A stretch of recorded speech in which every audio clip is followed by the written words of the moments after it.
Hello and welcome to a new episode of Moose Skull for Life. I'm Mike Matthews, your host. Thanks for joining me today. And before we get started, a quick little COVID commentary, because as I shared a few episodes ago, I finally got the Cove. I got it from one of the guys I work with, and we were doing some yearly planning stuff, and he didn't know at the time that he had it, and blah, blah, blah. Anyway, so I got it, and my experience was basically exactly what the data predicted. It was almost nothing. I was mildly congested for a couple of days, and that's it. I didn't even feel sick. It didn't even register as much as a cold. And so anyway, a few days of mild congestion, some mucus in my throat, that's it. And I did my quarantine like a good citizen. I waited 10 days from the onset of the first symptom before re-entering society. And so now I am back to living my life. I'm back in the gym with a bunch of antibodies, which unfortunately don't make me stronger. So now I have to work on getting my baseline strength back, because in my training, I'm following the Beyond Bigger, Leaner, Stronger program, which you can learn about in my book, Beyond Bigger, Leaner, Stronger, which is for intermediate and advanced weightlifters. In the program, each 16-week macro cycle, that's the biggest training cycle, and then those macro cycles are broken down into mesocycles and even microcycles, and mesocycles last 4 weeks, microcycles are just 1 week each. And so at the end of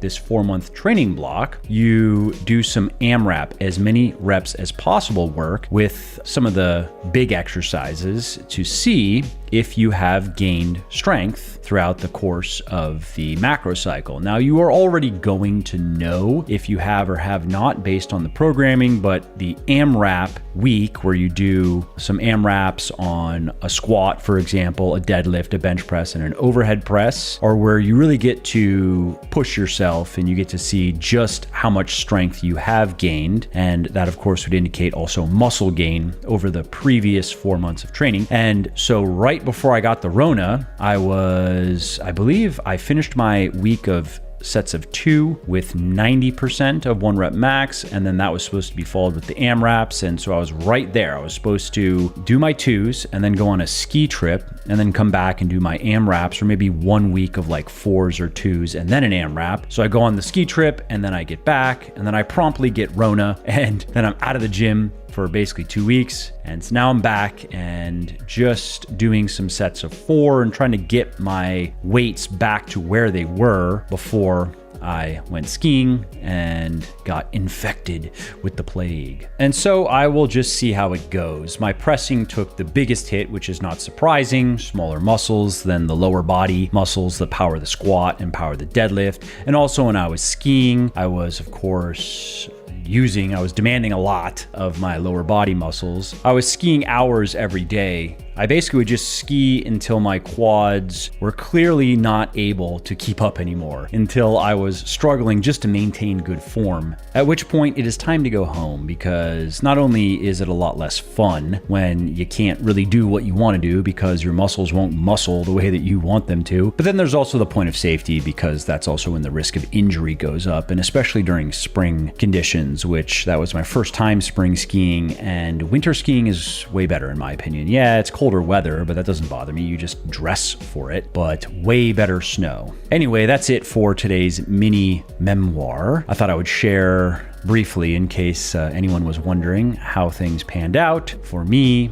and the terrifying coronavirus. So anyway, what is today's episode about? Well, it is an interview with my good friend Sal Di Stefano from the super popular fitness podcast Mind Pump, and it's him talking about his book. Sal wrote a book. This is his first book, and I'm excited to spread the word about this book because Sal's a good guy, he's a good friend, but it's also a very good book. It has a lot of very good information, which is of course what you would expect from someone like Sal, but I'm also excited to have someone like him who is an effective educator, who is an effective communicator, and who has a lot of experience working with everyday people and helping them get into great shape. I'm excited to have somebody like him publishing publishing a book. I hope he publishes more books because there aren't that many of us in the fitness space publishing these types of books. There's a lot of bullshit. There's a lot of marketing puffery. There are a lot of gimmicks and one weird tricks out there, different types of fad diets, different types of fad training programs. A lot of that, not a lot of good, solid, evidence-based information that is a lot more steak than sizzle.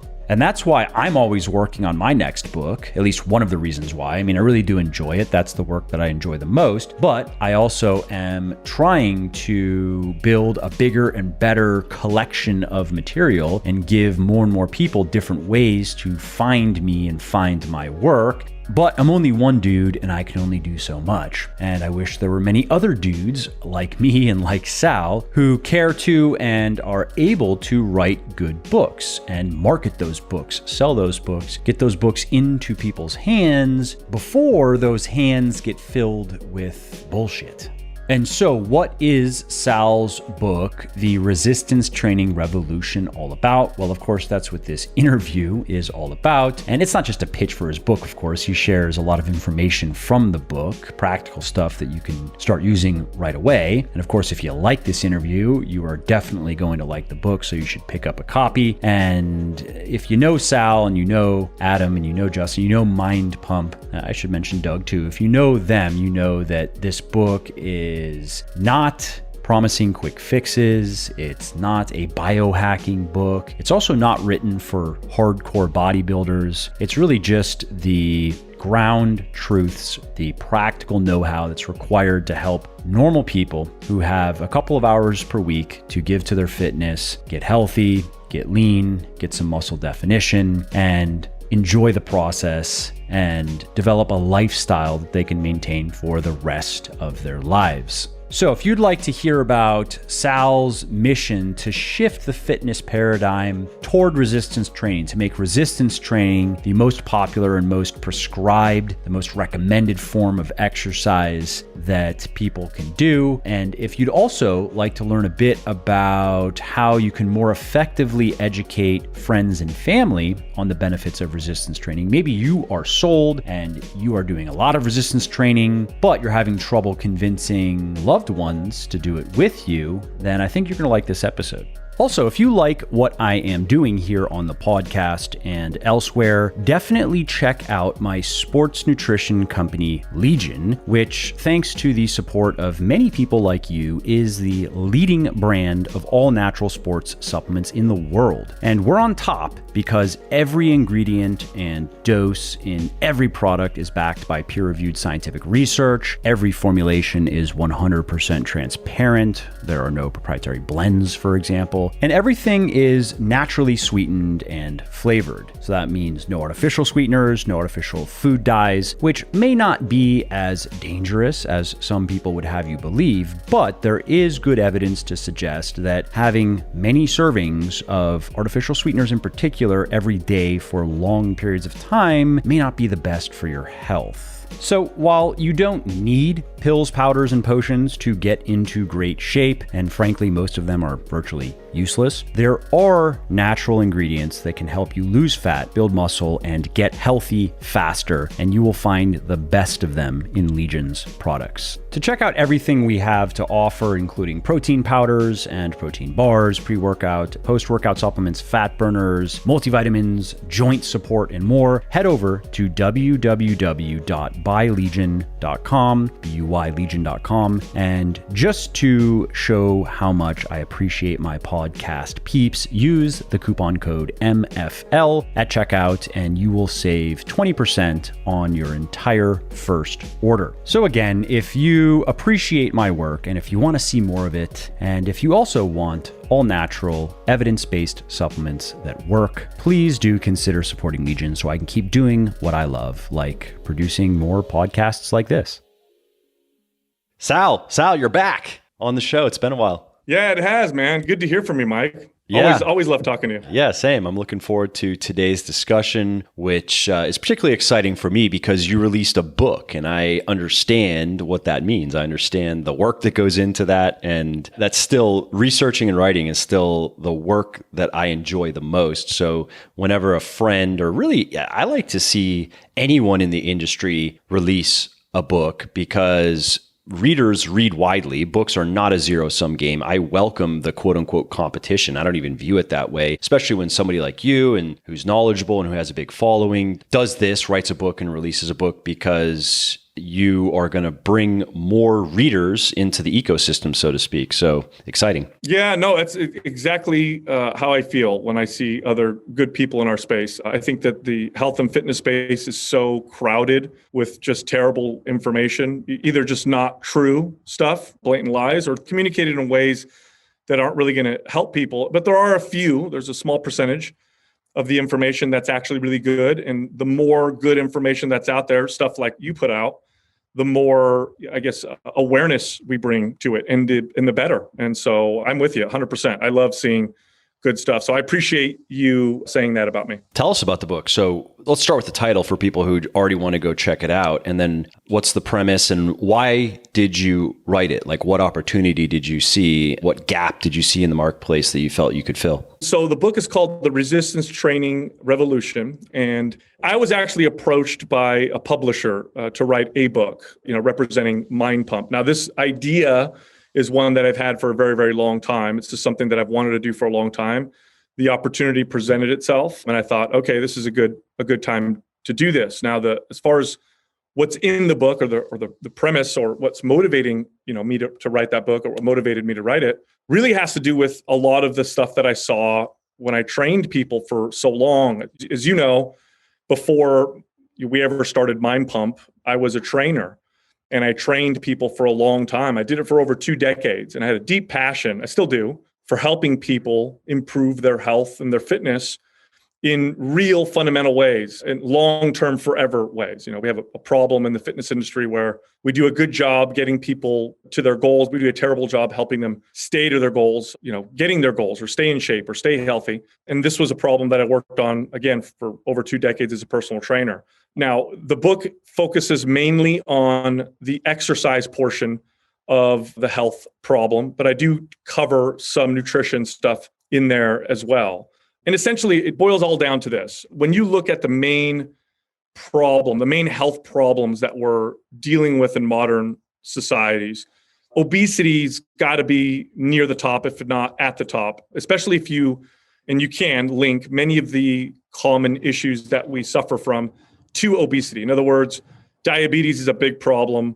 Obesity definitely leads to diabetes. Dementia, Alzheimer's, obesity increases the risk of those. Cancer is another problem. Obesity is kind of at the top. And if we can solve that problem in a good way, then we really can do a good job of solving a lot of our chronic health problems. Obesity is a huge problem. It actually threatens to bankrupt modern societies, not just from the cost of the medical cost of dealing with it, but the loss of productivity and innovation. So huge problem. How do we solve it? And the way that we've viewed exercise in this equation has really been wrong for a long time. So just some, basic, I guess, science around weight loss. And I know you talk about this all the times. Is in order to lose weight, you have to create an energy imbalance. And a lot of people know that now, right? You need to burn more calories than you take in, or to put it differently, take in less calories than you burn. That results in weight loss. And that's very true. Okay, that has to happen regardless of, anything else, your macro breakdown, regardless of your activity and exercise. You got to burn more calories than you take in order to lose weight. And if you want to stay the same weight, then they need to be equal. You need to have energy equaling energy in versus energy out. Now, when we look at that, the way we viewed exercise for a long time was that the activity itself burns calories. So let's pick the form of exercise that burns the most calories. That'll be the most effective form of exercise. And on its face, this makes sense, right? We know we need to burn more calories than we take in.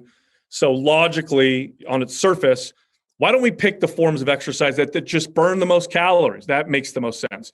Now, that is a terrible approach to weight loss. It doesn't work. We know it doesn't work. Studies show it's a terrible approach. And obviously, we've been now dealing with the obesity epidemic for a few decades, and obviously that approach isn't working. Just to quickly jump in there, so what is that approach, or what has that approach been? Well, the highest burning calorie forms of exercise typically revolve around cardiovascular activity. So an hour of running will burn more calories than most other forms of exercise. Yeah, then like an hour-long strength training workout, for example, because, for example, you have to rest a couple of minutes in between sets when you're strength training. You can't just get in there and go from one thing to the next for an hour straight. Right. So the paradigm that we've created around exercise is burn calories through this activity. Now, this is a terrible approach for a few different reasons. Number one, even if you did an hour of intense cardiovascular activity every single day, the average person might burn maybe an additional 400 or 500 calories.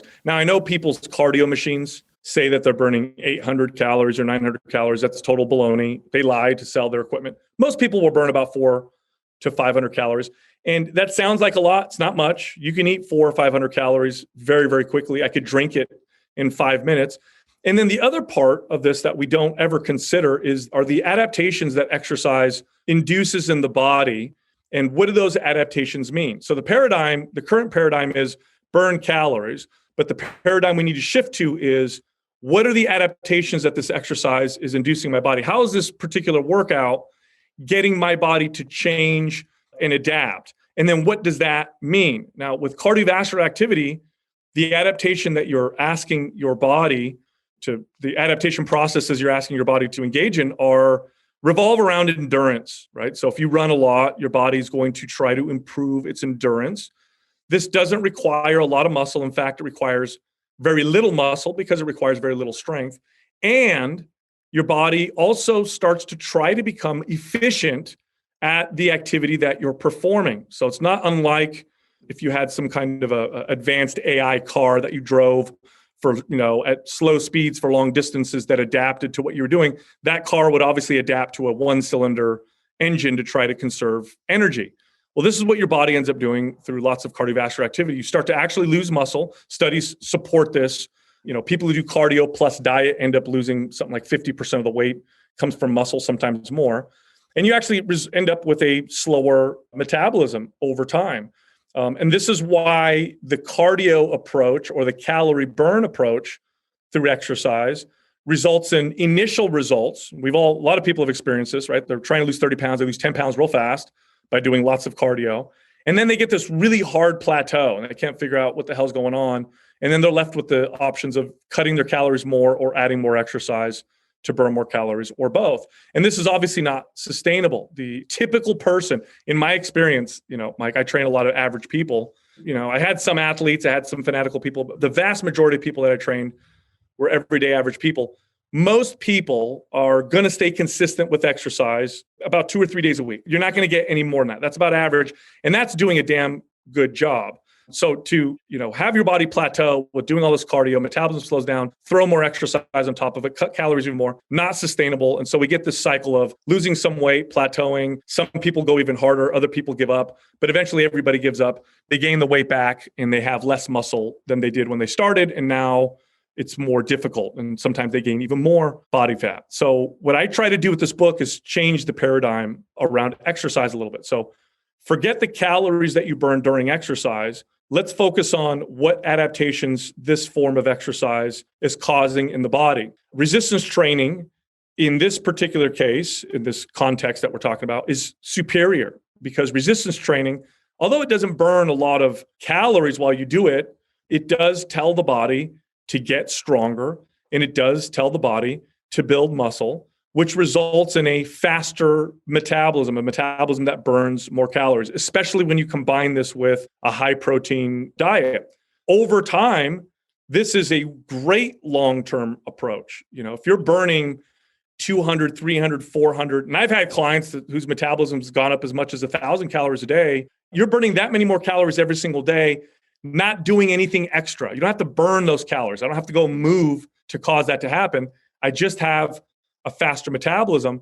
And what ends up happening when you take that approach, that exercise approach to weight loss is, although the weight loss initially starts off slower, you get this snowball effect and a much more permanent, or at least a better long-term approach. There's more to this, right? Resistance training, effective resistance training for most people. I'm not talking about, hardcore bodybuilders or people who really want to take their body to the next level. I'm talking about the average person. 2 days a week of, a full body routine, or 3 days a week, is plenty to elicit these types of adaptations. It's plenty to get a strong physique with a sufficient or more than sufficient amount of muscle. And then you have lots of other side effects from resistance training. You have the hormone balancing effects. No form of exercise can predictably raise testosterone like resistance training.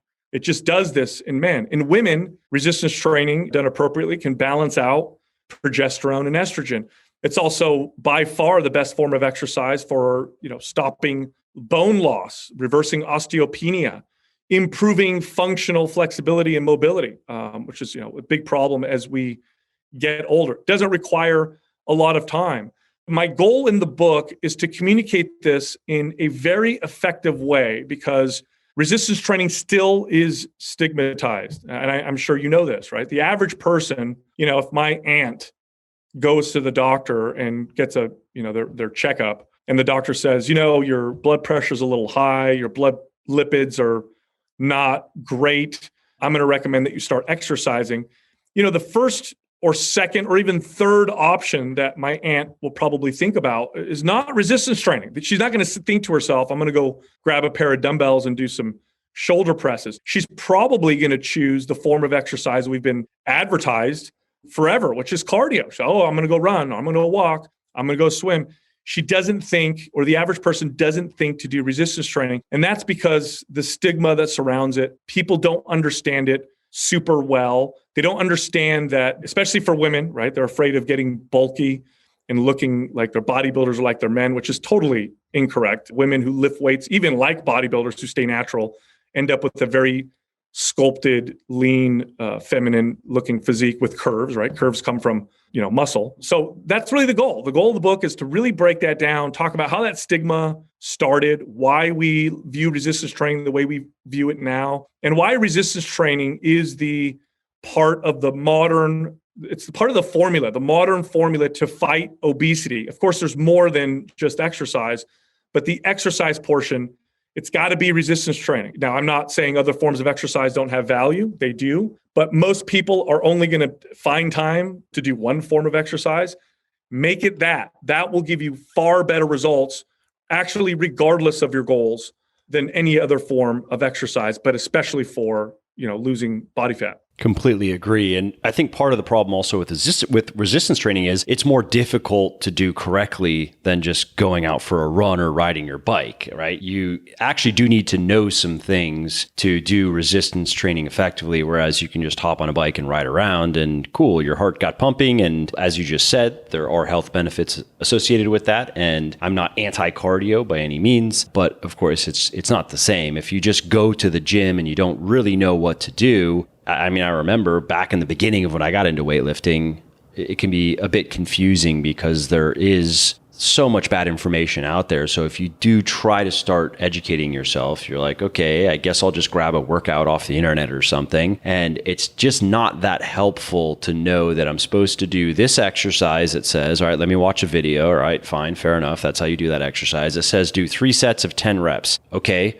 What weight should I use? I don't know. It doesn't say. I guess I'll just grab those, and I'll do the 10 reps. And then how long am I supposed to wait in between? You know what I mean? Just to make resistance training work, it requires more of a system. And I'm sure you provide that. And so I'm curious as to how you break that down. I do. And what you're saying, there's some truth to it, but there's also a little bit of untruth in that. Okay. Because our perception is that cardiovascular activity is easy and resistance training is complex. The truth is cardiovascular exercise is also extremely complex. Let me tell you a story to kind of illustrate what I'm talking about. Years ago, I remember I was up early one morning and I went hiking up in the hills near my house here in San Jose. And as I'm hiking, I'm getting passed up by the occasional runner. And I'm a trainer, right? So it's very, very hard for me to not notice people's biomechanics when they're doing something. It's just automatic for me, right? So as people are running by me, I am seeing feet pronating and supinating and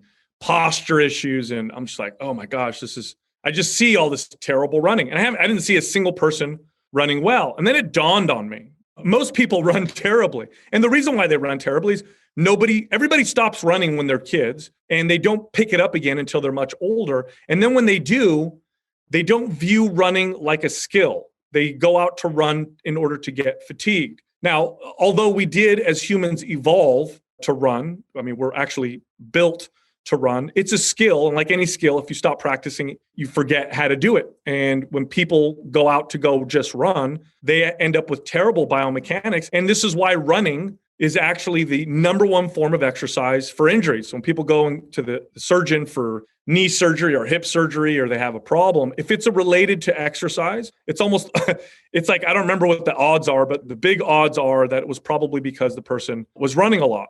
So running is very complex. It's very repetitive on top of it, right? So if you have bad biomechanics and you're pounding on the pavement over and over again, you're going to end up with a lot of problems. Now, of course, resistance training is also complex, but that's true of any kind of physical activity, especially when you first get started. Now, I do talk about this in the book, and I do provide people with exercises, and I do help teach people how to do it properly. And I do tell people to treat exercise, any exercise, like practice rather than a workout. And the difference really is this, if I go, and we'll use resistance training now, right? If I go to the gym to do squats in order to work out my legs, I'm going to keep going until my legs get real tired or burn, and then I'm fatigued. If I go to the gym to practice squats like it's a skill, well, now I'm looking at my form and my technique, and I'm really trying to perfect the way that I move. Now, which one is going to result in better results in the moderate and in the long term? The person who practices the exercises. And I do talk about this in the book. Treat your workout like you're learning these skills, and you'll get better at them, and then they'll deliver to you better and better.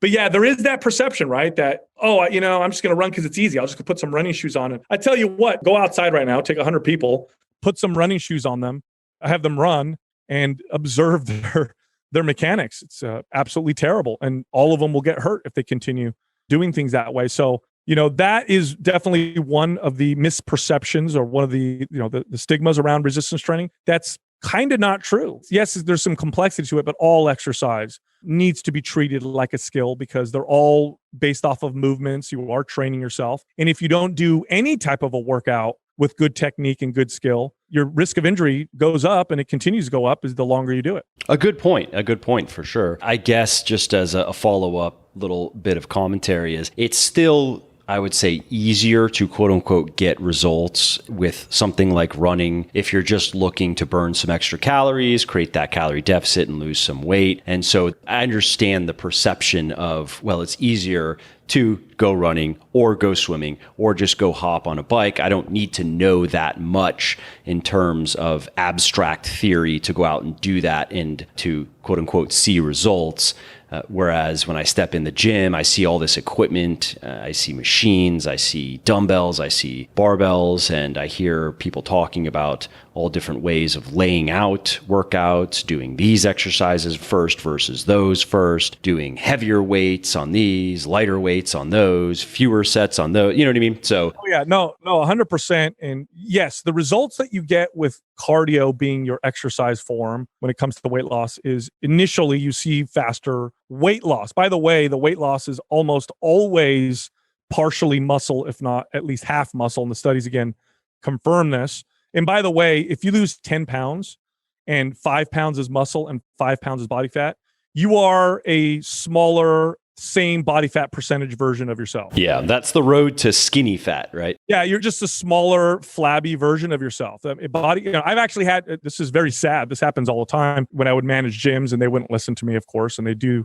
tons of cardio, and then I'd test their body fat and they're like, oh, I lost 12 pounds. And I test their body fat and like, your body fat percentage went up. Like, how's that possible? I lost 12 pounds. Like, well, it's a percentage of your overall body weight. So if you lost 8 pounds of muscle and 4 pounds of fat, your body fat percentage went up, because now you have your body fat, your total body fat is a larger percentage of your overall body weight. So it's like a 100 pound person with 10 pounds of body fat, that's 10% body fat. A 200 pound person with 10 pounds of body fat is obviously half of that. So that's what happens with that cardio part is you lose some initially, but then you plateau really hard and then the weight gain comes back and usually you don't gain back the muscle. You replace it all with body fat. Now, what you're explaining with resistance training is actually one of its highlights. The reason why you see so much equipment and so many different ways of training with resistance training is actually one of the most amazing aspects of resistance training. There's no form of exercise that is customizable, that can be as personalized as resistance training. There is none. Nothing compares. I could train a paraplegic with resistance training, and I could train an advanced athlete with resistance training. It's the primary form of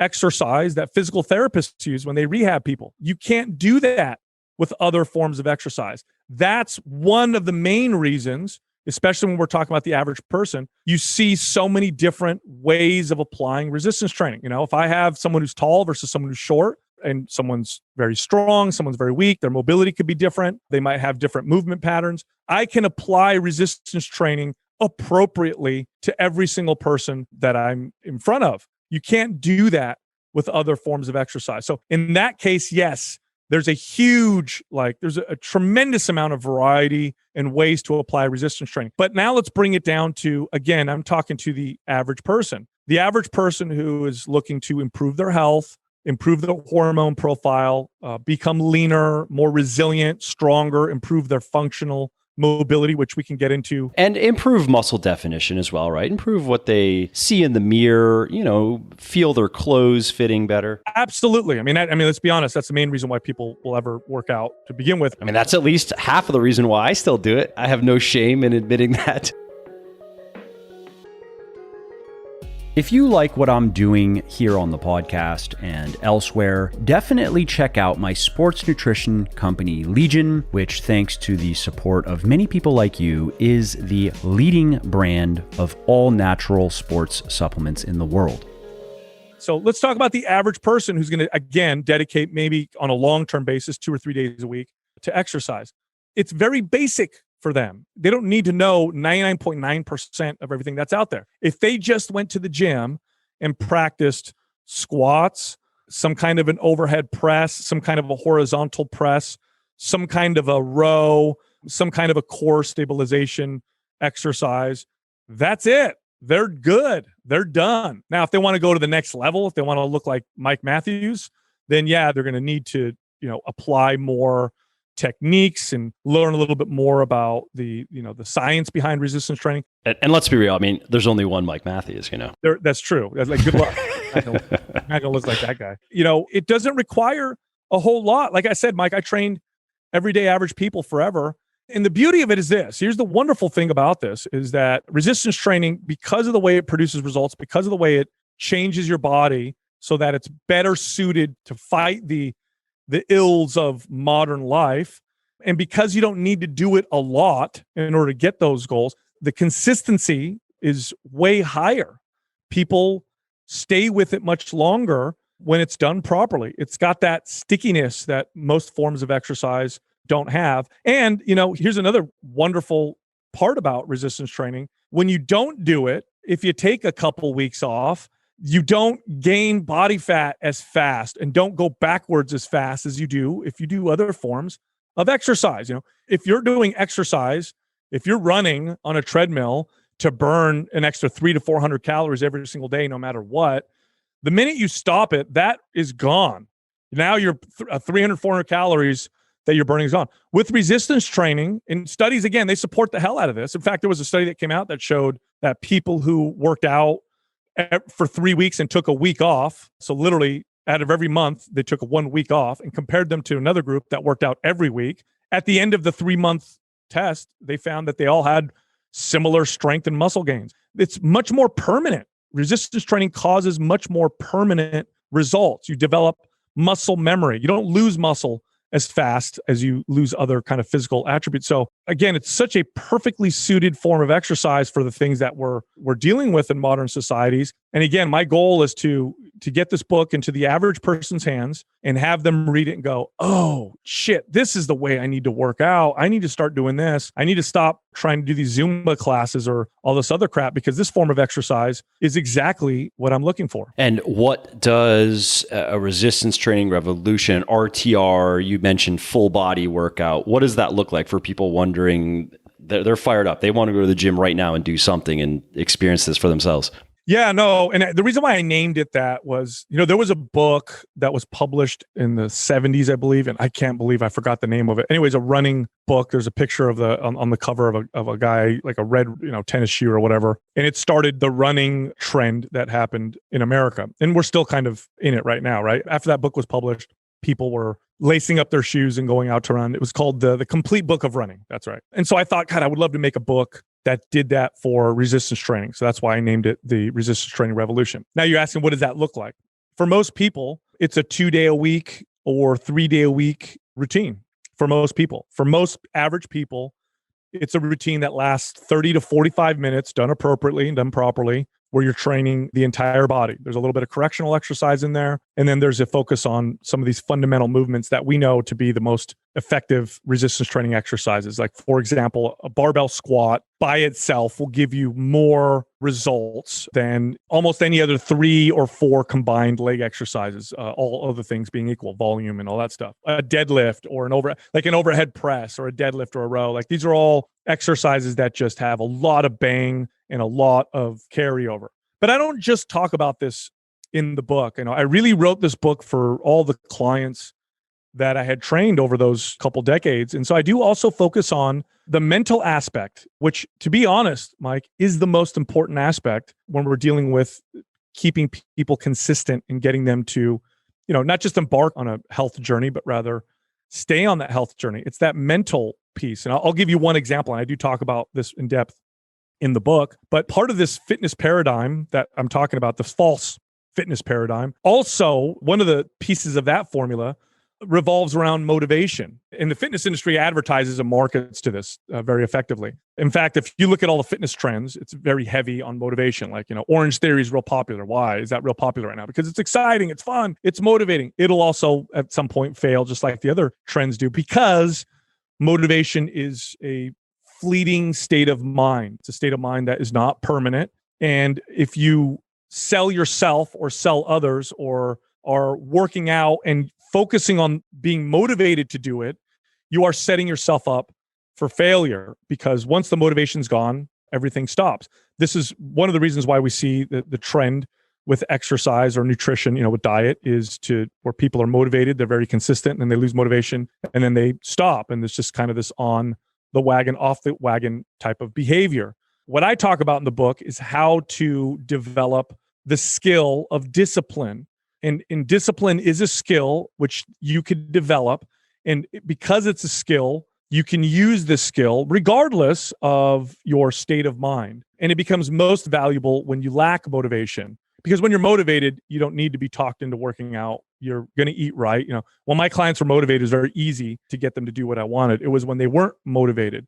And so I talk about that development of skill. I talk about how to set goals in ways that are actually realistic, what that looks like, and how to approach this in a way that makes it effective long-term and forever, not the way that most fitness companies or, the fitness marketing focuses on, which is, oh, you're motivated right now? Cool. Give me your money. Let's get you hyped and let's go crazy, because that just doesn't last and it doesn't work. When I talk about nutrition, my approach is also around that psychological mental piece. We know for the most part what we need to do in order to lose weight with diet. Okay. I need to eat less calories. Macronutrients are probably important. So I need to maybe eat this much protein, this much carbs. Okay. People know that for the most part, or, at least a lot of people know that. Still doesn't work. What the hell is going on? Why can't I stay consistent? Why is this a problem? And so I talk about that. I talk about how to focus on behaviors more than just the mechanics of nutrition. I'll give you a couple examples from the book. If we're looking at foods, it's probably wise to avoid foods that have been designed to make you overeat. So in other words, if the problem is that you're eating too much, then let's try to avoid heavily processed foods. That alone will probably result in a reduction by itself, automatically, a reduction of calories by about 500 calories a day. And there's very, very good studies on this that show that this works really well. So in fact, I did this towards the back half of my career as a trainer. I stopped giving people meal plans and telling them to count macros. And I just said, hey, let's do this. Eat as much as you want. Just don't eat heavily processed foods. And they'd say, are you sure? And I'd say, absolutely. And then they would do that and they'd come in and boom, they'd lose, 10 pounds. Their body fat percentage would go down and they couldn't believe it. And they'd be like, this is so weird. I'm like full all the time. I feel like I'm eating more. It's like, actually, those heavily processed foods are actually engineered to make you overeat. So your systems of satiety, if you will, are just kind of being hijacked. Just to quickly jump in there, just for people, if you want to get a sense of that, I did an interview some time ago with the author of a book. I believe it was called Sugar, Salt, Fat. And I could pull it up maybe while you're talking. I forget his name. Nice guy, good book, brought him on the... Food scientist. Yeah, exactly. And if anybody wants to know more about the science of food engineering and just how much work goes into finding what I guess the technical term is bliss points, to finding just these perfect combinations of, you have chemical, like compositional things like sugar, salt, and fat, but then you also have mouthfeel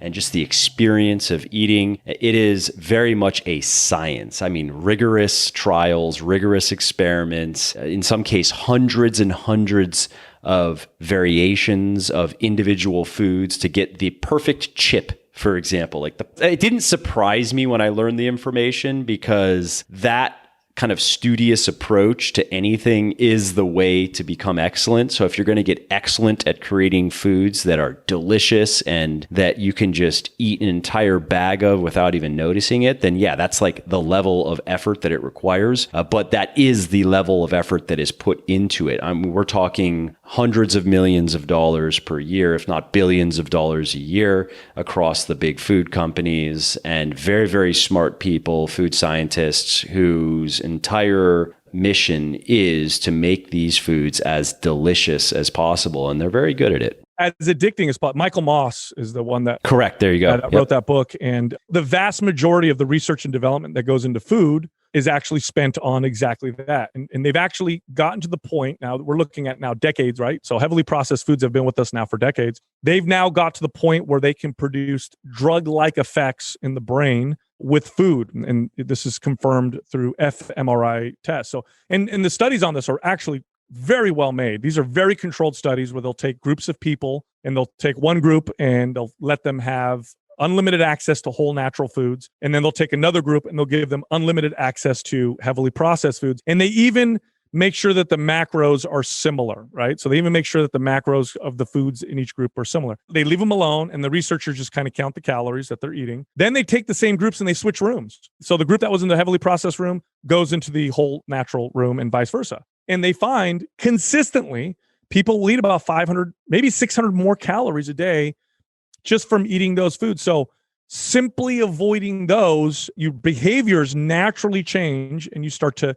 eat less. And so that's one strategy that I kind of go into depth with. I also talk about when it comes to how we view food, the things that revolve around food that make us want to eat it, how to create barriers between you and impulsive type behavior. So that I'll focus on that for a second because that's an easy one to explain. But if you're somebody that you love to have, I don't know, chocolate's your thing. Oh, I love chocolate, Sal. I do really good with my diet, but then I go crazy with chocolate. And so what I would do as a trainer is rather than saying, don't eat it or make it fit your macros, is I would say, okay, you can have chocolate, just don't have it in your house. Give yourself permission to go to get chocolate, but you got to go in your car, drive to the store and buy yourself a single serving of chocolate. And what that barrier did, or what that barrier does, is it gives a person long enough time to pause and to realize what they're doing. Because oftentimes the foods that we grab that, make the difference, we tend to be quite impulsive with. And so when you can create a barrier, that impulse is interrupted. And the person doesn't always not eat the chocolate, but more often than not, they don't, or they at least are more aware of their behaviors around it. And so in the book, I also talk about nutrition, but I talk about behaviors more than the mechanisms of diet, because we've been preached to with the mechanisms forever. Just doesn't work. It's all about the behaviors. Most people have a bad relationship with food, to add to that, even with activity. And if you change those behaviors, the things that drive those behaviors, you'll find that eating in a way that produces a relatively lean, healthy body. Now, granted, you won't get shredded doing this. You want to get shredded, you're probably going to have to count macros. But for most people, working with your behaviors will result in a body that's relatively lean, which, again, most people are looking to get to that point. Yeah, they just want to look fit. That's it. When we first started Mind Pump, I remember people would ask us, after a few years, what are some of the keys to the podcast success? How did you guys, how come your podcast has grown and do all that, whatever? And, really none of us had any media experience. Actually, we had zero media experience, but what you heard on the podcast was decades of experience communicating health and nutrition to everyday average people. And that's what I do in the book. And so what I mean by that is, I'm not necessarily communicating different information today than I did when I first became a trainer, but I've learned how to do it in ways that are effective. Because when you train people long enough, especially if you really want to help people, at some point you start to ask yourself, am I effective? Why is this not working? And is it the way that I'm saying what I'm saying? Or am I doing things in a way that works? And eventually you learn how to do that. Now, I'll give you a simple example. This is silly, but it's a pretty good one.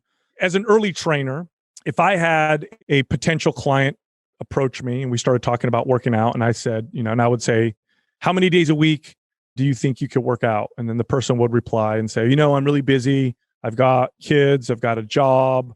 I think, honestly, realistically, long term, maybe one day a week. The young trainer would say, something along the lines of, well, the more time you put into exercise, the more time you get back. It makes you more productive. It'll make you a better parent. Yeah, try to convince him to make it 3 days, 4, 5 would even be better. I got to motivate you because health is everything, right? Without good health, you can't do good at your job. You're not going to be a good parent, blah, blah, blah. And sometimes I'd be successful at doing that. But regardless, even if I was, they would always fall off. Well, the older, more experienced trainer, when that person would say to me, I don't have much time. I have kids. I have a job. I can only do this once a week. The more experienced trainer would say, okay, cool. Let's start with 1 day a week. Now, the reason why I'd say that is because I know that, number one, they themselves are convinced that 1 day a week is maybe realistic or the most realistic. They're going to probably stick to it, especially if I do a good job. And if I do a good job, that person on their own inevitably starts to add more days of exercise to their routine. Almost always. Like, I'd get someone who'd say that and I'd train them and we do a good job. And then 6 months later, hey, Sal, I'd like to work out 1 more day a week. Do you have any recommendations? And over the course of a year, 2 years, 3 years, this person ends up working out 3 days a week and is quite consistent. And it's a good example of also the effective way to build good habits is to start with something that you can do easily, that you can commit to easily, and just get the flywheel turning. And then once you've built up momentum, it's much easier to augment and make it bigger and make it better. And it's a lot easier, I think, to change any aspect of our life for the better in that way, in just starting with something positive that we can do and that we can do consistently, and then getting results with it and getting that established until we feel like, okay, we've mastered that habit, so to speak. That one's not going to fall out. And then humans being the way that we are wired, which is we always are looking to get better and to achieve more, then we naturally start to think, like you just said, where, all right, I've been really good with my 1 workout a week, and I naturally now I want to do 2 because I'm seeing results and I really like how I feel after I work out. Sometimes I enjoy the workouts, sometimes I don't, but I always feel good after, and I'm noticing that puts me in a better mood. And now I can see that I am a better father and a better husband and a better worker because I have a little bit more mental clarity. I have more energy. My body doesn't hurt, so I can play sports with my kids. And of course, you having worked with so many people over the years, you've heard and you've seen all of these things, and I've heard and seen them, or at least I've mostly virtually. I've worked with a lot of people virtually over the years, and it's a cool process to witness. That's how you develop the skill of discipline. That's part of the process. Is you ask yourself, first off, if you're starting a workout program now, you're probably in a motivated state of mind. So you probably thought about it for a while. Now you're motivated.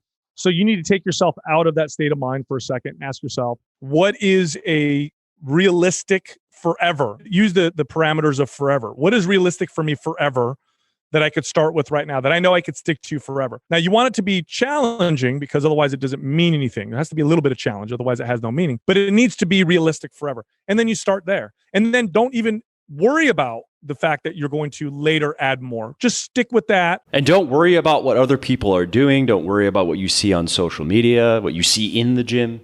Right. And what happens is you naturally progress. And it might take you 5 months, 6 months, maybe 1 month, but you naturally, slowly start to develop the skill of discipline to the point where if you're not motivated, if you're motivated, it doesn't matter. You know that on Mondays, Wednesdays, and Fridays, you do at 9 a.m. or whatever, that you do your workout routine. It now becomes a part of your life. And that's the way that you build consistency. That's part of the way you build consistency. So of course, there's more to it, right? You want to also train yourself with the right intensity, the right exercises. You want to have an approach that has long-term benefits like resistance training, at least in comparison to other forms of exercise from the context of, maybe fat loss.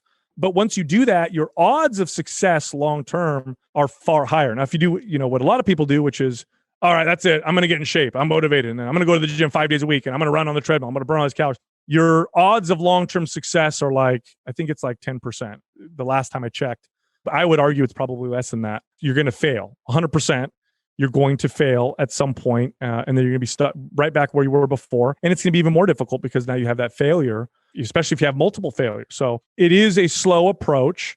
It is the skill of discipline that you want to focus on. You want to focus on your behaviors, and that's the way to get where you want to go. And nobody in our space, I don't want to say nobody, most people in our space, especially mainstream, nobody really communicates that way. Resistance training is still stigmatized. Every mainstream big workout program that's released, even if they do have weights in it, it's all cardio. It's cardio with weights, or, it's some weird, new video workout class, urban cowboy hip hop, whatever, to motivate and get people excited. Oh, it's this cool new dance class or whatever. Resistance training is still stigmatized. People still think it's going to make you look like a bodybuilder. Even men, even Mike, even when I talk to men who are, like I said, the average guy, not the average fitness fanatic, but just the average man who's like, yeah, I just want to lose a little weight and get in shape, and you tell them, well, why don't you go lift weights? Oh, I don't want to get big. I don't care about that. I just want to lose weight. And so I'm trying to change that. I'm trying to change that conversation. I think the time is right. The data now is, and resistance, for a long time, resistance training didn't have very many studies around it, except for maybe performance. Like if you were trying to look up resistance training studies on health and fat loss, 15 years ago, 20 years ago, 30 years ago, you'd be very hard pressed to find much. You would see studies for Olympic lifter. Especially when a lot of the conversation was about weight loss, and resistance training is actually pretty bad for weight loss because, of course, if you're gaining muscle and losing fat, you can go through a couple months of a cutting phase, and you can gain quite a bit of muscle, lose quite a bit of fat, really change your body composition for the better, and not see a big change in your body weight. So I know that threw people off because a lot of the conversation revolved just around weight. Like that number on the scale, you just need to see that thing going down, ideally every single day. Right. You know I mean, you can cut your leg off, right, and lose 20 pounds. That's not the weight you want to lose, right? But when it comes to fat loss, resistance training is amazing. But now the studies are starting to catch up. They're showing that, for example, a strength test, a simple strength test where you squeeze a device that measures your grip strength, is actually a very good single predictor of all-cause mortality. There's a couple studies that are done on this now. So in other words, by itself, it's actually pretty damn good. And it's actually better than most other single metrics. Most of them. If you compare it to blood lipid levels, the strength test actually is a better predictor of all-cause mortality. So your loss of strength is a big one. There's been studies now done on fat that surrounds the organs and the heart. They actually compared resistance training to cardiovascular activity. Guess which one did better? Resistance training did. So I know there's that myth about, I want to say the myth about cardio is better for your heart. It's actually not. Resistance training is actually as good or better for your heart. Now, what cardio does very well is it gives you lots of endurance and stamina, which is fine if that's what you're looking for. But you could also build some of that with resistance training. When you look at, again, I said this, how about this? Functional flexibility.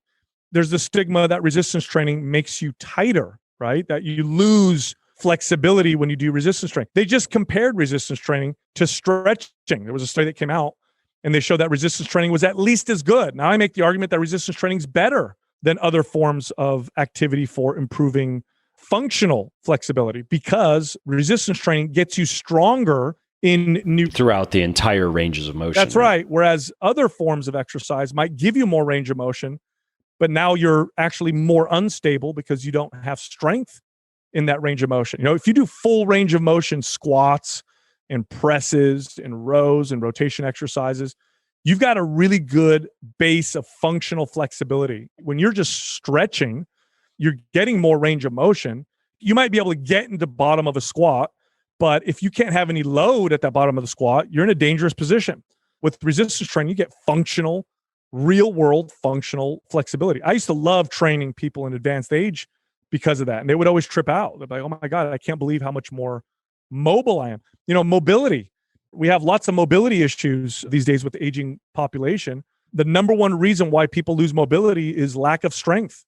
In fact, lack of strength is the number one reason why people hurt themselves. I know people will think, oh, it's because I'm too tight. No, you were tighter than you were strong. In other words, your strength didn't support your movement, your range of motion, your mobility. Weakness is kind of at the root of a lot of the reasons why we hurt ourselves. There was even a study done on Alzheimer's where they were comparing forms of exercise, and they found that resistance training was the only form of exercise so far. It's the only form of exercise that's been shown to stop the progression of Alzheimer's. And the researchers even at the end of it said could potentially reverse it. Now, why is that? One of the best ways to increase your insulin sensitivity, one of the best ways to get your body to respond to insulin better is to have more muscle. It's one of the best ways. Diabetics should all build muscle and lift weights. And we know that Alzheimer's and dementia, at least in part, has to do with our brain's dysfunction in the way that it utilizes glucose. In fact, some researchers call those brain disorders type 3 diabetes. Build muscle. When you build muscle, your body uses sugar in response to insulin much better. I mean, muscle stores some of that. Quite a bit, right? And your liver as well, and in the form of glycogen, right? Right. So we really need to change this stigma around resistance training that's been, look at movies, Mike. You watch movies, and when there's an action hero working out or woman, it's almost never resistance training unless there's some like freaky bodybuilder. And that's, again, that has to do with that stigma. So we need to change that, because if we don't, people are not going to utilize the most effective form of exercise for the things that they want to accomplish. They're not going to do the thing that is superior to other things to get their body to improve its health. All music to my ears, and it's all top of mind for me because I just wrapped up the final draft. You went through the process, you go through draft after draft and working with editors and so forth of the book that I have. My next book is I'm doing it with Simon & Schuster. It's coming out Q1 next year, and it's called Muscle for Life, and it's specifically for the 40 plus crowd. And it's very similar in its basic message. Everything we're talking about here, I go over a lot of the same things and talk about a lot of the research and really do my best to try to sell strength training is the term that I'm using in the book, but to try to sell that as the go-to. So just as you had said, I start off with the assumption, having worked with many people over the years, that the average person reading the book is going to have 3 hours a week to give to this. Maybe it's 2, maybe it's as much as 5, depending on the person. And when that's the case, I advocate heavily for using most of that time with strength training, to give most of that time over to strength training. I do talk a bit about cardiovascular and talk a bit about the extra additive benefits that you can get from adding some endurance training, some cardiovascular training into your program. It's not part of the program per se. It's kind of ancillary, it's kind of supplementary, but I do talk about it for those who, even if it's just getting out for a walk every day or every other day, I think there's some value. Yeah, that's what I focus on, is that the other strategy or the other thing to add is just to, again, we're going to look at behaviors, right? If you look at the societies that are most active, like what are they doing right? And one of the things that they do right is that their towns and their cities are designed, oftentimes because they're old towns and old cities, they're designed in ways to where walking is more convenient than driving. And so this is why people are more active. And so, okay, knowing people's behaviors, knowing that people, if it's a structured workout, they're less likely to do it than if it's just a part of their day. One of the pieces of advice I give people is to add walking to something you already do. So rather than doing 30 minutes on a treadmill every day, what if you walked for 10 minutes after breakfast, lunch, and dinner? It's part of that routine that you already do, and you're more likely, to be consistent. But I'm so happy that you're doing a book that's kind of focusing on a similar message, Mike, because, my dream is that, women get together on Sunday fun day and then decide that they want to work out, and they all say, you know what, let's go do some squats. Let's go do some presses. Let's go bang some weights. That's my dream. I know what it can do for people, and just people don't do it. They don't understand it. Again, it's got that stigma, and we need to change that stigma. And the only way we can do that is if we do a better job of communicating our message than the crappy advertisers are advertising, their message. Really, that's the only way we're going to do it. Totally agree. Yeah, I'm excited that you put this book out there. I'm excited to see another person who is putting out good information, and obviously a personal friend of mine join the literati, the fitness literati. I won't put myself in your category at all. You've been doing this for a while, and you're very, very good at what you do. It's my first time. I do really have a deep passion for this subject, and I do really want to see people do the right stuff for themselves in terms of fitness. And I do hope it makes an impact. If you're listening to this and you're a fitness fanatic, the value you'll get from this book for yourself is it'll arm you with ways to communicate this to friends and family who've probably ignored you, telling them that they need to lift weights.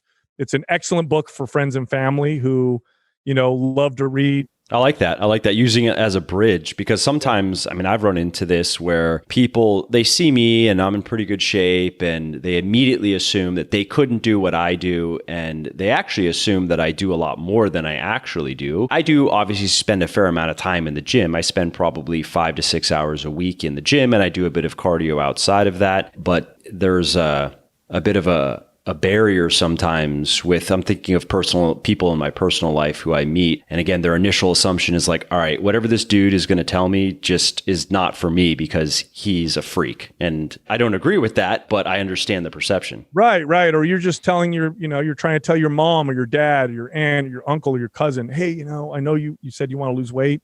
You really should start doing resistance training or strength training, or you should lift weights. And, but I don't want to get big. Nah, I know I'm just going to start running, or I'm going to do this.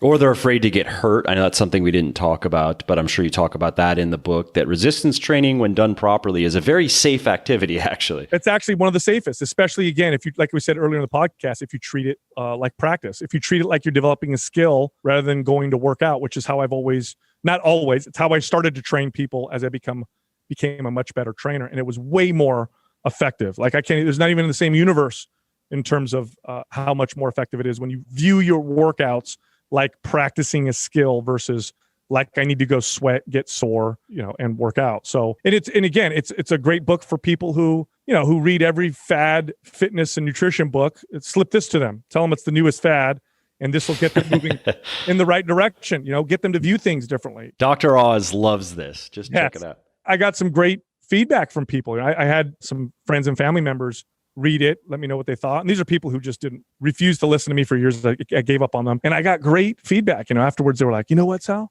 I think I'm going to start lifting weights. I was like, holy shit, working. Why didn't you just say this like years ago, man? Yeah, I know. It's like, I think if it's in a book, it's a little bit more, maybe it's a little more effective. So it's a great book to buy for those people, for those friends and family. If you're a trainer, it's a great book because you're constantly trying to hone your skills of communication to getting your clients to understand why they're doing why you're having them, do what they're doing. So it's really, it's a book for all those people. Love it. So Resistance Training Revolution. And so recording this on April 14th, is it still in pre-order, Sal, or is it? Yeah, pre-order. It'll be out at the end of the month. I believe the 27th. Okay, cool. So that's probably about when this will go live, maybe even a little bit after. So by the time people are listening, it should be ready to ship overnight to their doorstep. Well, hey, this was great as usual. Thanks for coming on and sharing a bunch of great information. And everybody definitely check out Sal's book and reach out to him, give him feedback. I know that I can say as an author myself, I've always valued the good and the